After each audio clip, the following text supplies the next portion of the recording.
आज एक प्रश्न के सिलसिले में जब माननीय विधायक आशीष शर्मा जी ने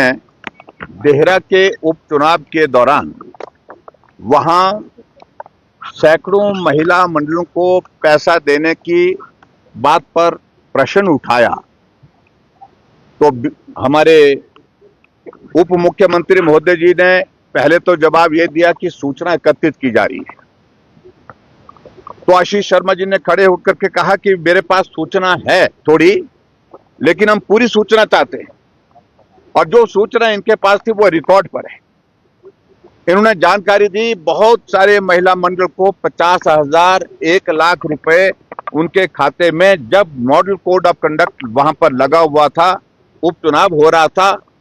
और उस उपचुनाव में मुख्यमंत्री जी की धर्मपत्नी चुनाव लड़ रही थी। कांगड़ा सेंट्रल कोऑपरेटिव बैंक की ओर से वहां पर पैसा डाला गया और कोड ऑफ कंडक्ट लागू था। और सारी बात को मुझे लगता है कि सरकार को गंभीरता से समझना चाहिए। जब मॉडल कोड ऑफ कंडक्ट लागू है, उस दौरान कोई भी ट्रांजैक्शन बैंक से इस प्रकार से नहीं की जा सकती है, सिवाय सिर्फ जो स्थापित जो चली हुई योजना है उसके सिवाय। और उप मुख्यमंत्री बार बार इस बात को लेकर के कह रहे हैं कि आपने किसान सम्मान निधि डाली थी। किसान सम्मान निधि का कोई लेना देना नहीं है, क्योंकि वो योजना है, उस योजना में क्वार्टरली जो किस्त किसानों के खाते में डाली जाती है उस पर कोड ऑफ कंडक्ट का इंपैक्ट नहीं आता है, क्योंकि वो बिल्कुल जो है वो एक योजना बनी है, उसका शेड्यूल बना हुआ कब जो है पेमेंट खाते में डाली जाएगी। लेकिन यहां हैरानी की बात है, सेम डे जिस दिन चुनाव हो रहा उस दिन भी पैसे डाले गए हैं महिला मंडल के खाते में। जानकारी मिली हमको कि महिला मंडल ने आग्रह भी नहीं किया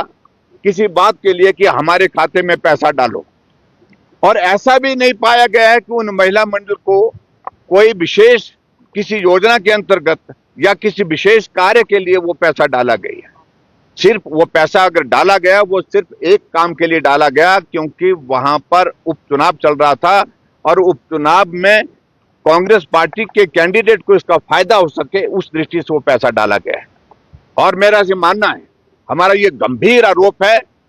चुनाव आचार संहिता का उल्लंघन हुआ है और उल्लंघन होने के साथ साथ में चुनाव की प्रक्रिया प्रभावित हुई है और उसके कारण परिणाम भी प्रभावित हुआ है। ऐसी सूरत में जब हम बार बार इस बात के लिए प्रश्न का उत्तर मांगने की कोशिश कर रहे थे, उप मुख्यमंत्री सारी चीजों को दाएं बाएं करने की कोशिश कर रहे हैं।